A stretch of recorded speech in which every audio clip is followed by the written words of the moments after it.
دو جملے میں ایسے کہہ دینا کہ یہ صوفیوں کی من گھڑت باتیں، بس یہ ان کی کوئی حقیقت نہیں، کرامات کی کوئی حقیقت نہیں، ان کا کوئی مقام و مرتبہ نہیں، وہ ایک صوفی تھے بس، اللہ اللہ خیر صلی اللہ۔ یہ پاکستان اور انڈیا کے لوگوں نے من گھڑت باتیں کر رکھی۔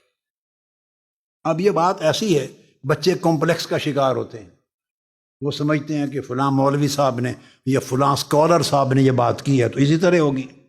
چونکہ ادھر کیس، اصل جو کیس ہے تصوف اور اولیاء کا، ان کے جو وکیل ہیں وہ نہایت کمزور ہیں، وہ مال بٹورنے میں لگے ہوئے ہیں۔ ادھر حضور غوث الاعظم کو گالی دی جا رہی ہے اور حضور غوث الاعظم کے نام پر کمائی کرنے والے انہیں فکری کو نہیں، وہ مال بٹورنے پر لگے ہیں۔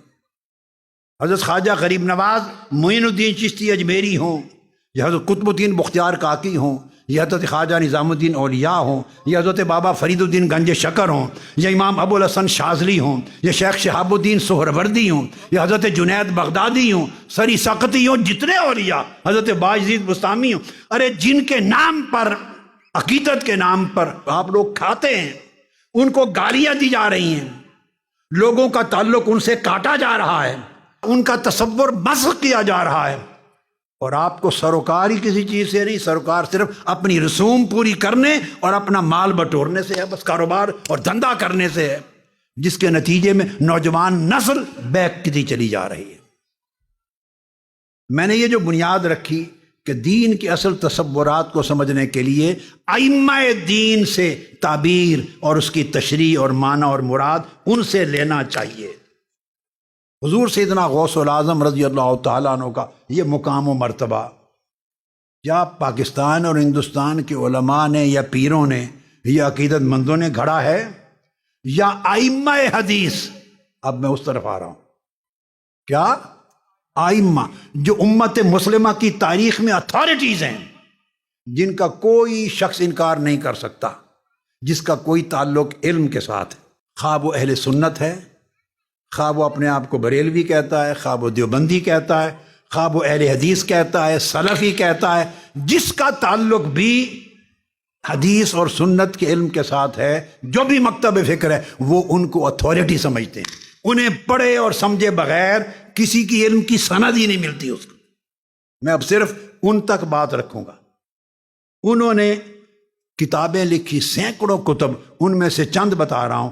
بڑی بڑی ہستیاں جنہوں نے حضور سیدنا غوث الاعظم رضی اللہ تعالیٰ عنہ کی احوال پر، مقامات پر، کرامات پر، عظمت پر، مرتبت پر پوری کی پوری کتابیں لکھی۔ یہ اس لیے بتا رہا ہوں کہ یہ پاکستان اور انڈیا کی من گھڑت چیزیں نہیں ہیں۔ امام عبداللہ بن اسد الیافعی، انہوں نے 2 کتابیں لکھی۔ کتاب ایک ہے، یہ نام 2 ہوں گے کشف الظنون میں، اسن المفاخر فی مناقب شیخ عبد القادر، اور دوسری کتاب جو اس وقت مطبوعہ ہے، چھپی ہوئی ہے، خود میرے پاس بھی ہے، خلاصۃ المفاخر فی مناقب شیخ عبد القادر۔ پھر امام ابن الملقن صحیح بخاری کے شارح ہیں، اور امام ابن حجر اسقلانی سے بھی 50 سال پہلے وفات کا فرق ہے، ان سے قبل بخاری شریف کے شارح امام ابن الملقن، انہوں نے درر الجواہر فی مناقب شیخ عبد القادر۔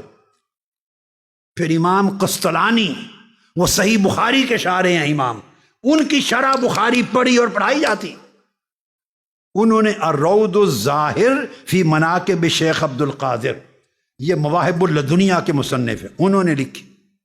لغت کے سب سے بڑے امام اور محدث امام ابو طاہر مجد الدین فیروز آبادی صاحب القاموس، انہوں نے لکھی روضۃ الناظر فی ترجمت شیخ عبد القادر۔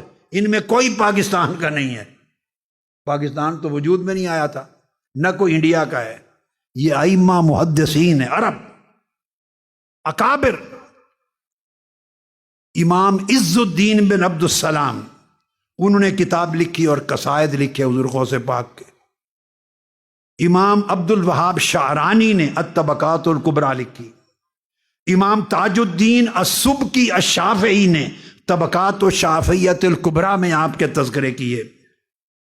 امام ابن رجب الحنبلی سلفی بھی، ہر مکتب فکر کے علماء انہی کی کتابیں پڑھتے ہیں۔ آپ جس کے گھر جس کی مسجد میں جس کی لائبریری میں چلی جائیں ان کی کتابیں ملیں گی، انہی کو کوٹ کرتے ہیں، جمعہ کے خطبات انہی کو پڑھ کے دیتے ہیں، کتابوں میں ان کے حوالے، یہ ائمہ ہیں، ائمہ۔ ابن رجب الحنبلی انہوں نے کتاب الذیل علی طبقات الحنابلہ حضور غوث پاک کے اوپر باب بنائے۔ امام شمس الدین الذہبی، نام سنا ہوگا، امام ذہبی، سیر و اعلام نبلاء میں آپ کی کرامات کا ذکر کیا، سب کرامات کا۔ امام ابو بکر عبد الغنی البغدادی انہوں نے تکملۃ الاکمال میں آپ کی کرامات کے باب بنائے۔ ملا علی قاری نے نزہۃ الخاطر میں آپ کی کرامات کو بیان کیا۔ شیخ عبدالحق محدث دہلوی نے زبدۃ الاسرار میں آپ کی کرامات کے تفصیلات بیان کی۔ شاہ ولی اللہ محدث دہلوی نے التفہیمات الالہیہ میں بیان کی۔ امام عبد الرؤوف المناوی الکواکب الدریہ حضور غوث پاک کے مناقب اور کرامات کو بیان کیا۔ اور میں نے صوفیاء کی کوئی کتاب کوٹ نہیں کی، صرف ائمہ حدیث کی، محدثین کی، فقہا کی اور ائمہ علم کو کوٹ کیا۔ صوفیاء نے تو سینکڑوں ہزاروں ہیں جنہوں نے تذکرے لکھے ہیں، انہیں کوٹ نہیں کیا۔ سمجھانا مقصود یہ ہے کہ چونکہ ائمہ علم کی بات ہو رہی ہے،